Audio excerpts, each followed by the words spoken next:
50 വർഷത്തിലധികമായി മലയാള സിനിമയുടെ നെടുംതൂണായി നിൽക്കുന്ന നടനാണ് മമ്മൂട്ടി.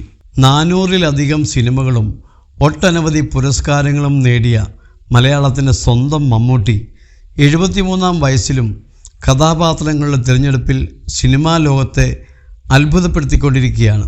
ഓരോ സിനിമ കഴിയുമ്പോഴും സ്വയം തേച്ചു മിനുക്കുന്ന മഹാനടൻ കഴിഞ്ഞ വർഷത്തെ സംസ്ഥാന അവാർഡിൽ മികച്ച നടനുള്ള അവാർഡ് നേടി തന്നിലെ നടനെ ഉയരങ്ങളിൽ എത്തിച്ചു.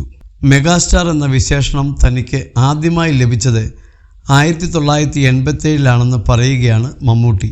ആദ്യമായി ദുബായിലെത്തിയ സമയത്ത് അവിടെയുള്ള ഒരു പ്രസ്സാണ് തനിക്ക് ഈ വിശേഷണം തന്നതെന്നും ഇന്ത്യയിൽ നിന്നല്ല ഈ വിശേഷണം ലഭിച്ചതെന്നും താരം പറഞ്ഞു.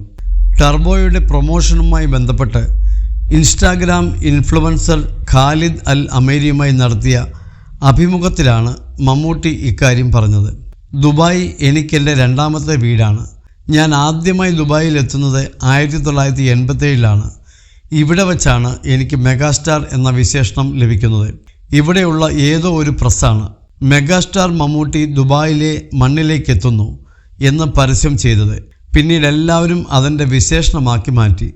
പക്ഷേ എനിക്ക് ആ വിശേഷണം കൊണ്ടു നടക്കാൻ താല്പര്യമില്ല. എന്നെ എല്ലാവരും മമ്മൂക്ക എന്ന് വിളിക്കുന്നതാണ് ഇഷ്ടം, മമ്മൂട്ടി പറഞ്ഞു. തൻ്റെ അവസാന ശ്വാസം വരെ സിനിമ തനിക്ക് മടുക്കില്ലെന്നും താൻ മരിച്ചു കഴിഞ്ഞാൽ ലോകാവസാനം വരെ ആളുകൾ തന്നെ ഓർത്തിരിക്കണമെന്ന് നിർബന്ധമില്ലെന്നും മമ്മൂട്ടി പറഞ്ഞു. ലോകത്ത് ആയിരക്കണക്കിന് നടന്മാരിൽ ഒരാൾ മാത്രമാണ് താനെന്നും തന്നെ ഓർത്തിരിക്കുന്നത് ഒരിക്കലും തന്നെ ബാധിക്കുന്നില്ലെന്നും താരം കൂട്ടിച്ചേർത്തു.